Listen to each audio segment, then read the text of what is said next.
Y vamos a titular la conferencia que voy a compartir en dos partes, en esta y en la que sigue, con el título Un mundo en el abismo. Un mundo en el abismo. Un mundo que está a punto de naufragar. No cabe duda que en estos últimos días hemos visto acontecimientos que han sacudido a las naciones. Acabo de grabar un reportaje especial, los invito a que lo vean en nuestras páginas, redes sociales, titulado Afganistán, donde comparto por cerca de media hora, 35 minutos, lo que está sucediendo en Afganistán, pero más importante que eso, las repercusiones globales que se vienen como consecuencia de lo que acaba de suceder. Y ustedes pues ponen los medios masivos de comunicación, CNN, Fox News, NBC, etcétera, etcétera, y todos los periódicos y los medios de comunicación seculares o del mundo nos presentan una perspectiva geopolítica, económica, histórica, pero no bíblica. Y cuando nosotros nos damos cuenta que estos acontecimientos se están desarrollando, corroborando, confirmando que verdaderamente la Biblia es ahorita la luz del mundo, siempre lo ha sido, pero mientras más oscuro esté el mundo, más oportunidad tenemos nosotros de alumbrar. Cuando un grupo de terroristas o grupo terrorista llamado los talibanes, la palabra talibán significa estudiante, porque son estudiantes del Islam y de la ley Sharia. Cuando comenzamos a recibir correos, están llegando ahorita, ¿verdad?, los aviones tratando de sacar, y las imágenes que vimos, cómo la gente se caía de las alas de los aviones cuando estaban tratando de sacar gente de Kabul, que es la capital de Afganistán. Nos llegaron más de 60, 70 correos, llamadas de teléfono. Yo no pude esa tarde colgar, le decía a mi esposa, una tras otra, de Brasil, de Argentina, de España, de Inglaterra, de hispanos desde luego, preguntándonos, ¿qué piensa usted acerca de lo que está pasando? Todo el mundo estaba alborotado, pero nadie sabía bíblicamente lo que estaba sucediendo.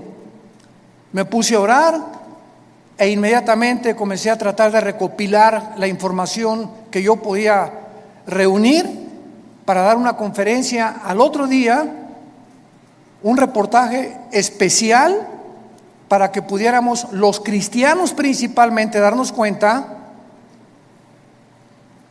que los Estados Unidos de Norteamérica no aparecen en la Biblia, y lo venimos diciendo desde hace muchos años.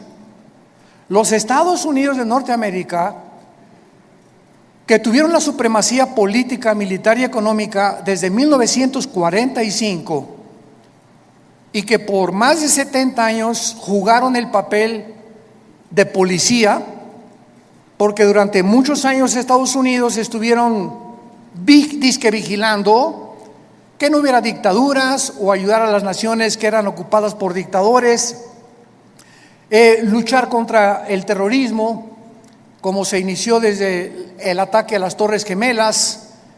El presidente George Bush lanzó un ataque contra 3 naciones que fueron Irán, Irak y Afganistán, porque Afganistán había sido el nido o la cueva de un grupo llamado Al-Qaeda, donde posteriormente capturaron ahí en Islamabad al famoso líder Osama Bin Laden.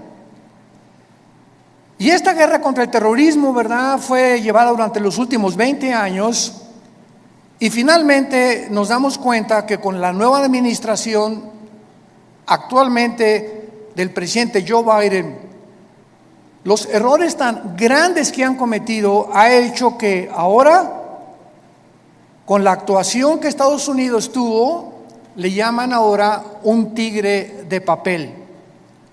Estados Unidos ya no es la nación que era.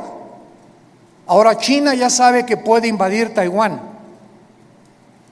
Ahora Irán ya sabe que pueden continuar con las centrifugadoras produciendo el uranio 35 para fabricar la bomba atómica.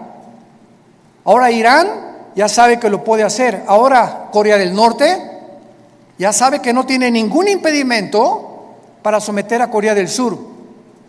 Y ahora Turquía también ya sabe, a través del presidente Erdogan, que pueden levantarse para la reconstrucción de Afganistán, y el presidente de Turquía se ha autonombrado el líder mundial del Islam. Lo más interesante de todo lo que está sucediendo ahorita en el mundo, que vamos a desarrollarlo brevemente, es que estas cuatro naciones, China nunca ha dejado de tener relaciones cordiales con los talibanes, nunca. Pero lo más interesante de esto, bíblicamente, porque es lo que nos interesa, y lo que solamente los cristianos lo sabemos, es que son las cuatro naciones que se mencionan en Ezequiel 38 y 39, en la próxima invasión contra Israel. Y ahora Israel, el patito feo, ha quedado por primera vez desde 1948, que volvieron otra vez a revivir nacionalmente la nación de Israel.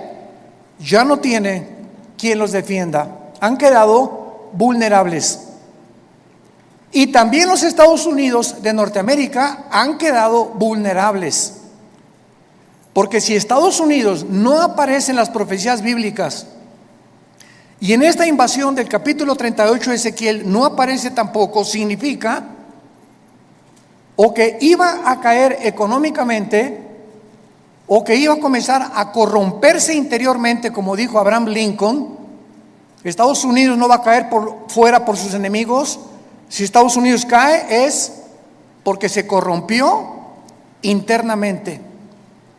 Y esto nos da un panorama maravilloso para saber que los cascos de los jinetes del Apocalipsis ya se escuchan en el cielo. La voz del novio ya la escuchamos, que dice: prepárate, prepárate, prepárate. Y todos ustedes que nos escuchan, que no tienen la seguridad de la salvación a través de la predicación del evangelio de la gracia de Jesucristo, prepárate para encontrarte con Dios. Porque así como los talibanes creían que en 2 meses las tropas norteamericanas iban a salir, y cuando descubren que Estados Unidos viola el pacto con el presidente Ghani y con los talibanes, de que no era verdad lo que el expresidente Trump firmó, les tomó 48 horas, 2 días les tomó apoderarse de toda una nación, sin que nadie chistara ni nadie dijera pío. Y se quedaron ahí en Afganistán más de 2,000 vehículos blindados, helicópteros Black Hawk, que son los más modernos para la guerra, más de 50 aviones, fusiles de largo alcance, de mira telescópica, lanzagranadas, millones de municiones. Y ahora este grupo se convierte en el grupo terrorista mejor armado y más peligroso del mundo entero. El mundo queda automáticamente bajo una gran amenaza. Pero estas 4 naciones, China, Rusia, Irán e Irak, forman parte de la invasión en Ezequiel 38. Esto es impresionante, es increíble. Y son las 4 naciones que están apoyando ahorita a los talibanes y que mantienen relaciones con ellos y los van a seguir defendiendo. Y por eso todos los que se consideraban que si no actuaban como China, no puede entrar a Taiwán porque la flota norteamericana ahora ya no, ahora ya pueden atacar Taiwán. Irán, pues no podemos darle velocidad a la fabricación de las bombas atómicas porque Estados Unidos se nos puede echar encima. Ahora ya tienen la bandera libre para continuar produciendo armas nucleares. Y así, todas las naciones que tenían algún temor de que Estados Unidos reaccionara y mandara a sus soldados, se perdió completamente. El mundo ha quedado vulnerable. Ahora sus Biblias, en el capítulo 24 del libro de Isaías. Ojalá que todos hayan traído su Biblia. En los tiempos que vivimos, si tú no tomas en serio a Dios y sigues viniendo a la iglesia sin la Biblia, eres un cristiano de papel. A menos que ahorita en el metro se te cayó y lo olvidaste, que solo Dios lo sabe. Pero ya no podemos seguir siendo cristianos de papel, de pacotilla, de oídos y profesando por afuera sin darle la importancia a Dios que Él nos pide que le demos a este libro sagrado, que es la única luz que tenemos actualmente. El pasaje que voy a leer en Isaías 24 se escribió hace más de 2500 años. Señores ateos que nos escuchan, escépticos y todas las personas que han atacado la Biblia y que se han burlado de ella, ahora van a comenzar a buscar y a volver otra vez a encontrar quién puede darnos respuestas de lo que está pasando geopolíticamente en el mundo. Y en este pasaje, escrito hace más de 2500 años, se describe cómo va a acabar el mundo. Pero aún más que eso, el Espíritu Santo nos delinea claramente las razones por las cuales el mundo ha llegado a la condición en la que se encuentra actualmente. Dice así: he aquí que Jehová vacía la tierra y la desnuda, y trastorna su faz, y hace esparcir a sus moradores. Y sucederá, así como al pueblo, también al sacerdote, como al siervo, así a su amo, como a la criada, a su ama, como al que compra, al que vende, como al que presta, al que toma prestado, como al que da al logro, así al que lo recibe. La tierra será enteramente vaciada, completamente saqueada, porque Jehová ha pronunciado esta palabra: se destruyó, cayó la tierra, enfermó. Cayó el mundo, enfermaron los altos pueblos de la tierra, y la tierra se contaminó bajo sus moradores porque, número 1, traspasaron las leyes. Número 2, falsearon el derecho. Y número 3, quebrantaron el pacto sempiterno. Por esta causa, la maldición consumió la tierra y sus moradores fueron asolados. Por esta causa fueron consumidos los habitantes de la tierra y disminuyeron los hombres. Se perdió el vino, enfermó la vid, gimieron todos los que eran alegres de corazón. Cesó el regocijo de los panderos, se acabó el estruendo de los que se alegran, cesó la alegría del arpa. No beberán vino con cantar, la sidra les será amarga a los que la bebieren. Quebrantada está la ciudad por la vanidad, toda casa se ha cerrado, para que no entre nadie. Esta escritura ha sido llamada el Apocalipsis de Isaías, porque después de que Isaías profetiza en este libro el juicio contra 11 naciones, El Señor ahora anuncia el juicio final contra el mundo entero. Ya el Señor Jesucristo había anunciado, Mateo 24:21, porque habrá gran tribulación en el mundo como nunca jamás la ha habido antes. En Lucas 21 escribe estas palabras el evangelista Lucas, versículo 25: habrá señales en el sol, en la luna, en las estrellas, y en la tierra angustia de las gentes, confundidas a causa del bramido del mar y de las olas, desfalleciendo los hombres por el temor y la expectación de las cosas que sobrevendrán en la tierra, porque las potencias de los cielos serán conmovidas.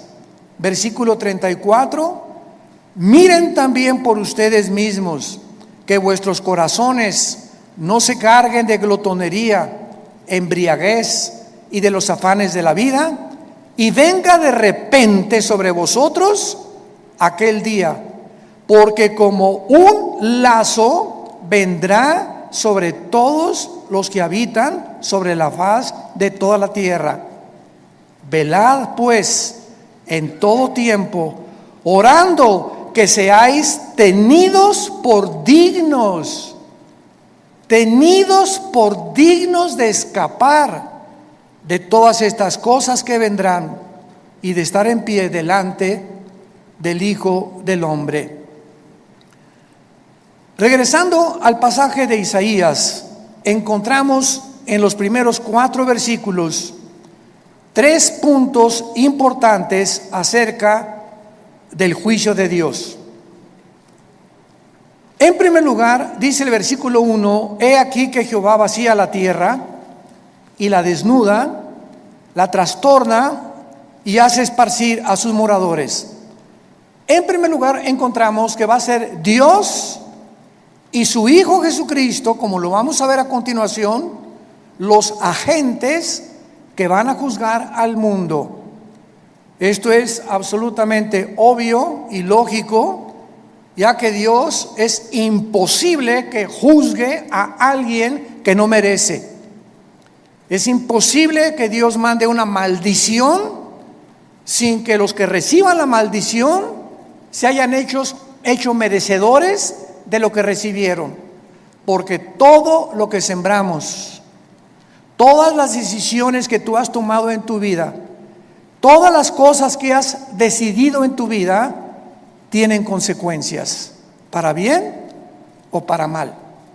Si te casaste equivocadamente, si compraste un vehículo equivocadamente, si hiciste un gasto equivocadamente de dinero, no le eches nunca la culpa a Dios. Somos personas, individuos responsables moralmente de nuestras acciones. Y por esta responsabilidad y esta libertad y libre albedrío que tenemos para hacernos merecedores que lo que sembramos tenemos que recoger, tenemos que formar y normar nuestra vida de aquí en adelante. Dice la Biblia en Hechos capítulo 17, versículo 30 al 31, lo mismo. Veamos cómo los apóstoles anuncian quién va a juzgar al mundo. Pero Dios, Hechos 17, versículo 30, pero Dios, habiendo pasado por alto los tiempos de esta ignorancia, ahora manda a todos los hombres en todo lugar que se arrepientan, por cuanto ha establecido un día en el cual juzgará al mundo con justicia por aquel varón, o sea Jesucristo, a quien designó, dando a todos fe por haberle levantado de los muertos. Y el apóstol Pablo, en su segunda carta a Timoteo, capítulo 4, versículo 1, le dice a Timoteo: te encarezco delante de Dios y del Señor Jesucristo, que juzgará a los vivos y a los muertos en su manifestación y en su reino. Entonces, lo primero que el Espíritu Santo resalta es que va a ser Dios el Padre y su Hijo Jesucristo los que se van a encargar de juzgarte. Y en ese día, si ahorita tienes excusas de ser como tú eres, en ese día no las tendrás. Y así como estamos viendo con qué rapidez cambió el mundo en 1 año y medio, desde que comenzó esta famosa pandemia, todo ha cambiado. La moral, la conducta, la economía, la política, los medios de salud. En menos de 1 año el mundo ha sido trastornado completamente. En 48 horas un grupo terrorista se enfrenta al ejército más poderoso del mundo y los hace huir. En 48 horas sin disparar una sola bala. Y así está pasando todo en el mundo, nos está agarrando a todos desprevenidos. La semana que entra, ¿qué vamos a escuchar? Mañana, ¿qué vamos a escuchar en las noticias? Y tal vez la próxima noticia para ti es que te quedan 3 días de vida, te queda 1 semana de vida, te queda 1 mes de vida y no lo sabías, ni te lo imaginabas. Dice la Biblia, prepárate para encontrarte con tu Dios. Viene el juicio. Viene el día del juicio al mundo.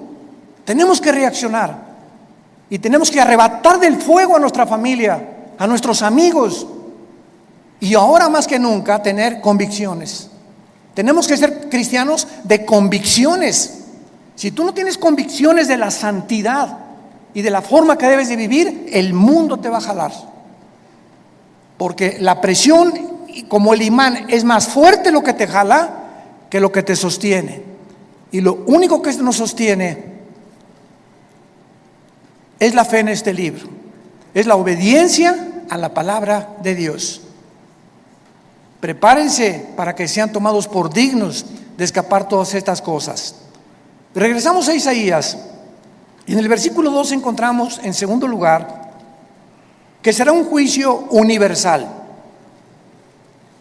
Sucederá al pueblo como al sacerdote, al siervo como al amo, a la criada como al ama, al que compra, al que vende, o sea, todas las clases sociales, porque Dios no tiene consentidos, ni Dios hace acepción de personas. Dios juzga a indígenas, a ricos, a reyes, a políticos, a educados, a no educados. Dios juzgará a todos los seres humanos salvajes, mayas, tlaxcaltecas, egipcios, babilonios, etcétera, etcétera. Dios juzgará a todos los seres humanos que descendemos desde Adán hasta nuestros días. Dice en Apocalipsis capítulo 20 cómo será este juicio, porque el juicio que estamos hablando no es el juicio a los cristianos. Cuando estamos hablando que Dios juzgará al mundo con justicia, estamos hablando a todos los que le rechazaron. Todo lo que estamos hablando ahorita, y lo vamos a ver a continuación, por qué Dios los va a juzgar, es el juicio que se llama en Apocalipsis capítulo 20, del 11 al 15, el juicio del gran trono blanco. Porque todos nosotros que hemos recibido a Jesucristo, ya hemos sido juzgados en la cruz. Gloria a Dios, aleluya.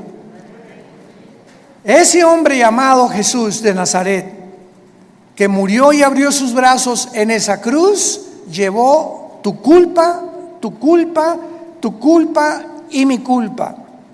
Y lo que tú y yo merecíamos pagar ahora en el día del juicio con el infierno y el lago de fuego, Él en la cruz lo llevó en su cuerpo de carne. El que no conoció pecado, por nosotros se hizo pecado, para que nosotros, pecadores, inmundos, cochinos, sucios, fuésemos hechos la justicia de Dios en Él. Y Dios muestra su amor para con nosotros en que, siendo pecadores y en la condición en la que yo me encontraba, Hace 46 años que yo recibí a Cristo, y en la condición en la que tú te encontrabas, así de cochinos y de sucios, sin ninguna esperanza, Dios me dice que me amaba y que me aceptaba si aceptaba yo el sacrificio de su Hijo en la cruz, y que desde ese momento borraba todos mis pecados del pasado, pero como si jamás los hubiera yo cometido. Esto se llama gracia, porque no lo merecíamos. ¿Qué es la gracia? Un favor que no merecemos. Hace algunos años, en la década de los 80s, íbamos cada 15 días a Santa Marta Catitla, a la penitenciaría de los hombres y también a la cárcel de mujeres. En aquel tiempo estaba de jefe de la policía el general Arturo Durazo. Dios nos dio gracia con él y me recogían en un patio en helicóptero y me llevaban a Santa Marta Catitla. Ahí aterrizaba yo con un helicóptero de la policía y juntaban a todos los presos para que les predicáramos el evangelio. Imagínense nada más la gracia que Dios nos dio. Y una vez se acerca después del mensaje un preso llorando y me dice: oiga, pastor, ¿usted cree que Dios me pueda perdonar? Yo había predicado sobre el hijo pródigo en esa tarde, eran como las 5:30, 6 de la tarde. Y le dije, ¿por qué? Me dice, porque he matado a 28 personas. Pero quiero decirle que estoy aquí en la cárcel no por las 27 asesinatos que cometí antes, sino porque me mandaron de un estado a la Ciudad de México a matar otro recadito que me encargaron, porque yo era matón a cuenta, y en el periférico saqué la 38 y maté a esa persona que me encargaron matar, y la policía me agarró, y estoy aquí por un crimen para pagar 15 años, pero yo debo 27 vidas más. ¿Y saben lo que le contesté? La sangre de Cristo perdona todos tus pecados. Él no lo podía creer. Quiere decir que si yo acepto a Cristo ahorita y lo reconozco como mi Salvador, todos esos crímenes no voy a pagar por ellos. Y le dije, amén. Y otro que estaba atrás dice, ay, sí, ¿verdad? Qué bueno. Ahora sí, de repente. Y le dije, porque es gracia. Esa es la gracia, ese es el mensaje del evangelio, de la gracia de Dios. Que Dios te perdona siendo inmundo y pecador. Porque nadie merece irse al cielo, nadie merece el perdón. Dios nos lo da en su amor en la cruz. Esta palabra gracia no aparece en ninguna religión. En ninguna religión. Y hay cristianos que todavía no han entendido el significado de la palabra por gracia somos salvos por medio de la fe. Es la fe la que nos da la gracia de Dios. El creer lo que Él hizo en la cruz nos hace, nos abre para que Dios tenga a favor de nosotros, se compadezca de nosotros y nos regale el amor de su Hijo Jesucristo. ¿Qué mensaje tan glorioso tenemos? Yo quiero decirte a ti que nos estás viendo por la televisión y ustedes que están aquí presentes. Me puedes decir, yo he abortado 8 niños, llevo 3 divorcios, he matado, he adulterado, he hecho aquello. Si tú recibes a Cristo, Dios te perdona. Y en este día del juicio, tú no estarás presente, porque Él pagó por ti y por mí. Y por eso vivimos tan agradecidos, humillados, después de lo que Él hizo en nuestro lugar en esa cruz. Dice Apocalipsis 20, versículo 11, hablando del trono, donde estarán todos los que rechazaron este regalo de Dios. Vi un gran trono blanco y al que estaba sentado en él, de delante del cual huyeron la tierra y el cielo, y ningún lugar se encontró para ellos. Esto nos habla que este juicio será después del milenio, porque los que estén en este juicio van a ver cómo desaparece la tierra y los cielos. Y después de este juicio, Dios hará nuevos cielos y nueva tierra. Entonces, este juicio será hasta después de los 1000 años o del reino mesiánico, que Jesucristo le prometió a los profetas. Y dice el versículo 12 que Juan el apóstol que escribe esto, vi a los muertos, grandes y pequeños, de pie, y los libros fueron abiertos. Y otro libro fue abierto, el cual es el libro de la vida. Y fueron juzgados los muertos por las cosas que estaban escritas en los libros según sus obras. Vemos que Juan nos dice que cuando Dios abrió los libros, todos los seres humanos que estaban enfrente del trono de Dios estaban parados. No había nadie de rodillas, todos de pie. ¿Por qué? Porque en ese momento se acabó la misericordia. En ese momento ya no hay gracia. En ese momento ya no hay favor, ya no hay nada más que dictar la sentencia. La gracia, el favor, la misericordia están hoy que tú me escuchas delante de ti a través del mensaje del Evangelio de la gracia de Jesucristo. Pero si después de esta vida tú rechazas lo que te está Dios ofreciendo en este momento, se acabó, porque eres responsable. Somos sometidos a la ley de la responsabilidad individual, y cuando tú te mueras, te morirás en tus pecados, porque tú así lo decidiste. Como dijo un predicador hace algún tiempo, Dios no manda a nadie al infierno. Dios no manda a nadie al infierno, ellos se van solitos. Dios dio a su Hijo en la cruz, y si tú te condenas es porque tú escogiste pasar la eternidad lejos de Dios, porque en esta vida rechazaste a Dios y no lo quisiste, menos te gustará seguir con Él después de muerto. Los libros van a ser abiertos, todos tus pensamientos, todas tus palabras y todas tus acciones serán traídas delante de ti como en una película. Y observamos que Dios te va a juzgar por las obras. Qué irónico, ¿verdad? La salvación es por gracia sin las obras, pero el juicio será por las obras, por lo que tú hiciste.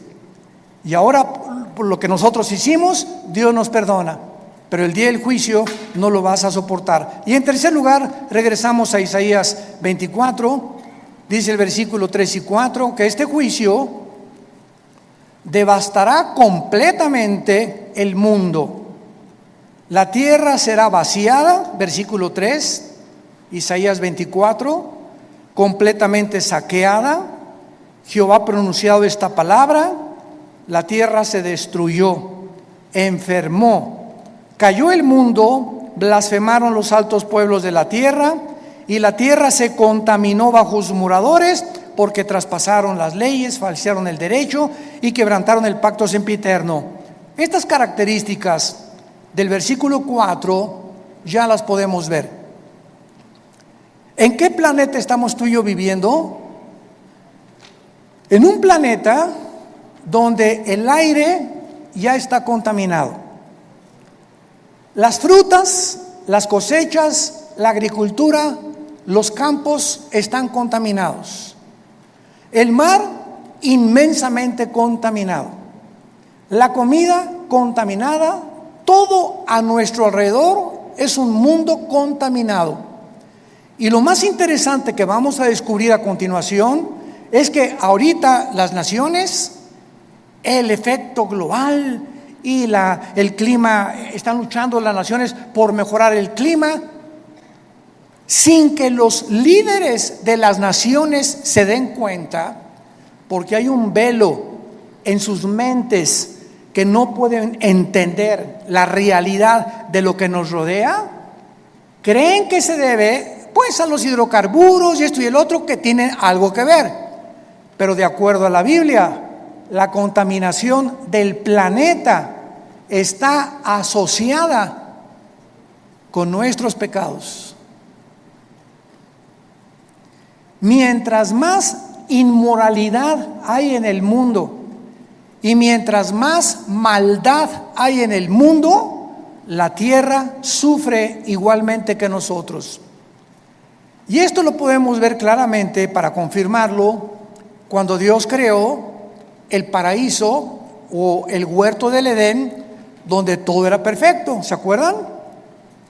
Los leones no mordían, las rosas no tenían espinas, los reptiles no tenían veneno, no había tormentas, no había tsunamis, no había terremotos. Adán y Eva vivían en un mundo perfecto. Y cuando Adán y Eva pecan, qué interesante, toda la ecología del mundo cambia inmediatamente. En el momento que la primer pareja peca, se cambia la genética de los animales y se vuelven feroces. Se cambian las condiciones del mundo y comienza a llover. Se cambia la condición de las plantas y comienzan a sacar espinas. Toda la genética y la ecología del mundo cambia cuando el ser humano pecó. ¿Por qué? Porque desde Génesis 2, Dios le dijo a Adán y Eva: pongo debajo de ustedes para que se enseñoreen, para que sean los administradores de toda la creación. Pero si ustedes se apartan de mis leyes, la creación se volverá su enemigo. Y esto la gente que no tiene al Espíritu Santo no lo entiende. Y lo atribuyen a problemas de gases, hidrocarburos, y no hay absolutamente ninguna solución para cambiar ahora un mundo en crisis, un mundo que se encuentra en el abismo.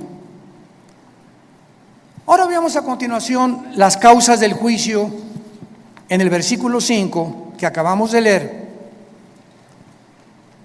¿Por qué el mundo ha llegado al punto que llegamos? Y hace 2700 años el profeta Isaías lo advirtió. Número 1, la tierra se contaminó bajo sus moradores porque, en primer lugar, falsearon las leyes o falsearon el derecho. Esta palabra es Torah en el hebreo, si te interesa ponerlo, cuando dice falsearon las leyes, falsearon los mandamientos de Dios. Y esto es importante porque la Biblia nos muestra claramente que la contaminación, repito, afecta al ser humano, y la iniquidad y la maldad y la inmoralidad de los habitantes del mundo es tan grande el pecado, que la naturaleza se vuelve contra nosotros. Veamos otros ejemplos de esto en el libro de Job, capítulo 36. Job, capítulo 36, versículo 33. El trueno declara su indignación. ¿Han oído ustedes los truenos y los rayos? ¿No te sacuden? Mi esposa, cuando truena, a ella me encanta que truene, porque sé que no me va a pasar nada. Y mi esposa sale corriendo y está lloviendo. Y digo, pues aquí, mira, más cerquita aquí conmigo, y aquí la apapacho. Pero cuando truena nos ponemos así, ¿verdad? Porque se oye una cosa esplendorosa en el cielo, como una voz gigantesca. ¡Pum! Y dice la Biblia que es una manifestación de la indignación de Dios los truenos, como diciéndonos: ahí les va un botón de muestra de mi poder. Y la tempestad proclama su ira contra la iniquidad. ¿Se dan cuenta? Como todo lo podemos respaldar bíblicamente. Ahora capítulo 37 de Job, versículo 12 y 13. Asimismo, por sus designios se revuelven las nubes en derredor, para hacer sobre la faz del mundo, en la tierra, lo que Él les mande. Unas veces por azote, otras por causa de la tierra, otras por misericordia las hará venir. Nos damos cuenta que las lluvias es una misericordia de Dios. mas no las inundaciones.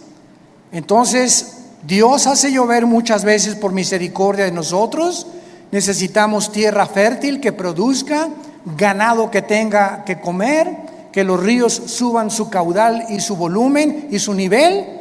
Pero otras veces encontramos que estas mismas aguas Dios las usa como un medio donde nos está diciendo: ustedes van por mal camino. Entonces, qué interesante que la Biblia nos muestre que el planeta se encuentra como se encuentra porque la maldad de los hombres es demasiada. Hemos llegado a un punto de maldad que no nos imaginamos. Dice en Romanos capítulo 1 también que Dios estableció leyes también morales. Dios estableció leyes morales. Cuando creó el mundo, Dios primero hizo las leyes de la gravitación, las leyes del electromagnetismo y las leyes nucleares. Las leyes cósmicas: la Tierra mantiene su movimiento en 24 horas, en 35 días alrededor del Sol. Vemos que la ley de la gravitación actúa las 24 horas del día, pero así, como estamos bajo un universo completamente y lujosamente, admirablemente diseñado por el Creador, gracias, señores científicos que nos escuchan, gracias al orden y el diseño de las leyes, existe la ciencia. ¿Por qué existe la astronomía? Porque los astrónomos pueden ver perfectamente bien y predecir un meteoro o esto y el otro, porque el universo está obrando, trabajando metódicamente como un reloj que se le dio cuerda. ¿Por qué existen las leyes? La primera y la segunda ley de la termodinámica, porque todo nos habla que está sujeto a un deterioro, a una oxidación. El Sol pierde toneladas masa cada segundo, y gracias a esto se establece que no hay evolución, que la segunda ley de la termodinámica contradice la ley de la evolución. En lugar de que estemos evolucionando, vamos de arriba hacia abajo, no vamos mejorando. Ya se profetizó hace 2000, la tierra iba cada día a deteriorarse más, y el carácter de los seres humanos iba a llegar a comportarse más bajo que el de los animales. Traspasamos las leyes. Dice Romanos capítulo 1, versículo 21: pues habiendo conocido a Dios, no le glorificaron como a Dios, ni le dieron gracias, sino que se envanecieron en sus razonamientos, y su necio corazón fue entenebrecido. Profesando ser sabios, se hicieron necios, y cambiaron la gloria de Dios incorruptible en semejanza de imagen de hombre corruptible, de aves, de cuadrúpedos y de reptiles, por lo cual Dios los entregó a la inmundicia en la concupiscencia de sus corazones, de modo que deshonraron entre sí sus propios cuerpos, cambiaron la verdad de Dios por la mentira, honrando y dando culto a las criaturas antes que al Creador, el cual es bendito por los siglos. Por esto Dios los entregó a pasiones vergonzosas. Aún sus mujeres cambiaron el uso natural por el que es contra naturaleza. Y los hombres igualmente, dejando el uso natural de la mujer, se encendieron en su lascivia unos con otros, cometiendo hechos vergonzosos hombres con hombres, y recibiendo en sí mismos la retribución debida a su extravío. Acabo de leer un artículo de uno de los más grandes y prestigiados psiquiatras del siglo XXI, aseverando la siguiente declaración: el 70% de las personas transgénero se quitan la vida.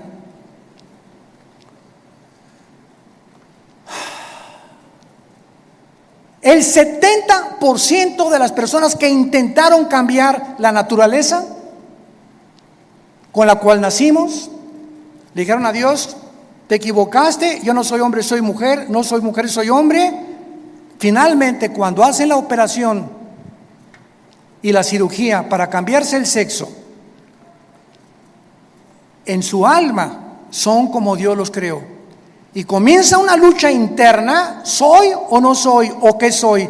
Y la confusión y el conflicto mental llega al grado que prefieren quitarse la vida. Esto fue escrito hace 2000 años por el apóstol Pablo, dejando el uso natural, la biología, las leyes de la naturaleza. No hay más que hombre y mujer. No hay 3 sexos, no hay 4, no hay 5. Eres varón o eres hembra. Y cerramos la Biblia de acuerdo a la ciencia. Si tienes 2 cromosomas XX, eres mujer. Y si tienes el cromosoma Y, que las mujeres no tienen, eres macho camacho. Eres hombre de los pies a la cabeza. Y si tú niegas tu genética y niegas la naturaleza, acarreas, dice el apóstol Pablo, hace 2000 años, se viene sobre ti tu propia naturaleza. Y nunca podrás vivir en paz, porque has traspasado las leyes de Dios. En segundo lugar, dice, falsearon el derecho. Los gobernantes, los magistrados de justicia que nos escuchan, los jueces federales y civiles, los senadores, los diputados, los dictadores, han pervertido el derecho para gobernar recta, íntegra y honestamente una nación. El expresidente de Afganistán, Ghani, salió huyendo con más de $120 millones, como todo buen político corrupto. Y si vemos una gangrena, un veneno que está ahorita en las naciones, es precisamente ese, la corrupción. No es el pueblo lo que les interesa, son sus intereses personales.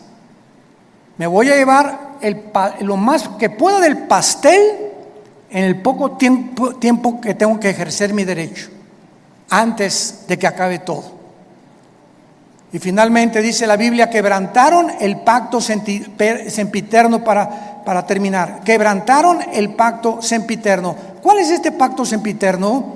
Veamos el libro de Malaquías, antes de Mateo, para terminar, el último libro de la Biblia, Malaquías capítulo 2, versículo 13, lo que el profeta escribió antes de que iniciara la venida de Jesucristo. Malaquías 2, versículo 13. Y esta vez haréis cubrir el altar de Jehová con lágrimas, de llanto y de clamor. Ya no miraré más a la ofrenda para aceptarla con gusto de tu mano. Me dirás, ¿por qué? Porque ha Jehová atestiguado contra ti y la mujer de tu juventud, contra la cual has sido desleal. Estoy enojado contra ti. ¿Por qué, Señor? Porque no eres fiel a tu esposa. Y vas a llorar y te vas a arrepentir y te vas a jalar los pelos. Y si te mueres en esta condición, te condenas eternamente. Porque has sido desleal. Vamos a ver qué significa la palabra en hebreo, desleal. Siendo ella tu compañera y la mujer de tu pacto. ¿Cuál es el pacto que menciona Isaías que acabamos de mencionar? Sempiterno, el primer pacto que Dios estableció antes de cualquier institución humana, de los colegios y de los gobiernos. Se llama el pacto inquebrantable del matrimonio. A los que les interese, la palabra desleal en el hebreo es la palabra bagad, con B de bueno, A de Armando, G de Gárgara, H, A de Armando, D de David. Bagad. Escuchen lo que significa ser desleal. Actuar encubiertamente, hipócritamente, fraudulentamente o secretamente, encubrir, tapar, engañar y decir cosas que no sentimos. Cuando tú te volteas a tu esposa y dices te amo, solo Dios sabe que le estás diciendo que verdaderamente le amas. Y cuando tú le dices a tu esposa te amo y atrás de ti tienes tu amante, estás encubriendo, eres un hipócrita, estás falseando completamente y Dios te está escuchando. Y eso Dios lo tiene que castigar. Dios tiene que juzgar la deslealtad, la hipocresía que podamos tener en el matrimonio. Por eso tenemos estos seminarios cada año con 300, 250 parejas, para que en esos 3 días regresemos a la Biblia, nos arrepintamos, hay una renovación de votos el último día junto a la playa, una cena de gala, y ahí podemos descubrir que, Dios mío, es que yo sentí que ya no la amaba, pero viene el Espíritu Santo y nos da algo sobrenatural que ya habíamos perdido, porque le estamos diciendo a Dios: yo quiero mantener y llegar hasta el fin con mi gordita y con mi gordito, porque de otra manera me estoy engañando. No puedo irme con un amante ni creer que hay una mujer que me satisfaga, que la mujer y la madre que tú me diste para mis hijos. El mundo está enfermo, tenemos que reaccionar, y en esta tarde les pido a todos ustedes que se arrepientan de sus pecados. Si hay alguna área en la que el Espíritu Santo te ha hablado, arrepiéntete hoy, porque por esta puerta no entraste en esta mañana por coincidencia. Dios te ama, Dios te ama, Dios te ama, y Él no quiere que salgas por esta puerta como entraste esta mañana. Tú no sabes si ahorita te atropella un coche, no sabes si te da un ataque al corazón, no sabes si te da una embolia cerebral mañana, o si pasado mañana el doctor te dice: las placas no mienten, don Pancho, usted tiene cáncer y tiene 3 meses para vivir. Dios quiere que tú vengas a la cruz a perdonar tus pecados y a que arregles tus cuentas de una vez por todas con su Hijo Jesucristo. Oremos. Te damos gracias, Señor, por tu palabra, porque de tal manera nos amas que nos has dado a tu Hijo Jesucristo, para que cualquiera, sin acepción de personas, que crea en Él, no se pierda, mas tenga la vida eterna. Mas Dios muestra su amor para con nosotros en que, siendo aún pecadores, Cristo murió por nosotros. Mas Él herido fue por nuestras rebeliones, molido por nuestros pecados. El castigo de nuestra paz fue sobre Él, y por sus llagas hemos sido nosotros curados. Él, que no conoció pecado, por nosotros se hizo pecado, para que nosotros fuésemos hechos la justicia de Dios en Él.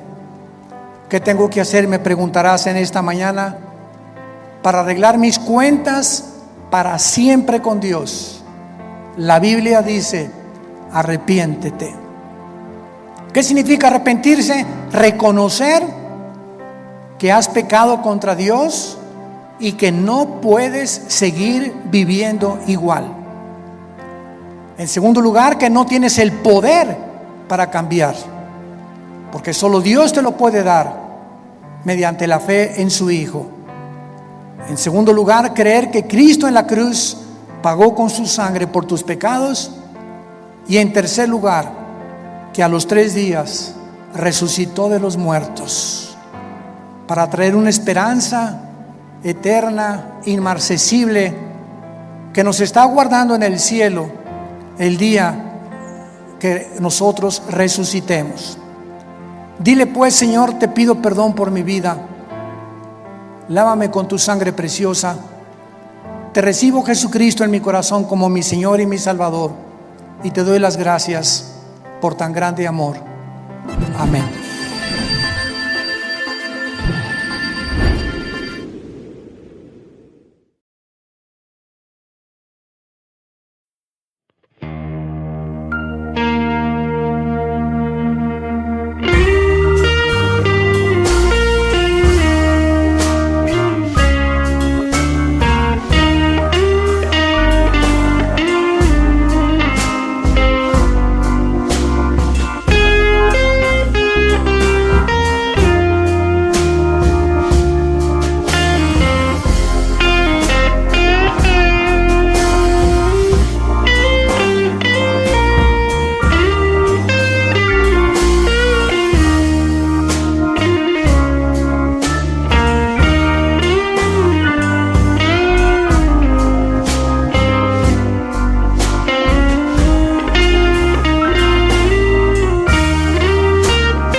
Señor.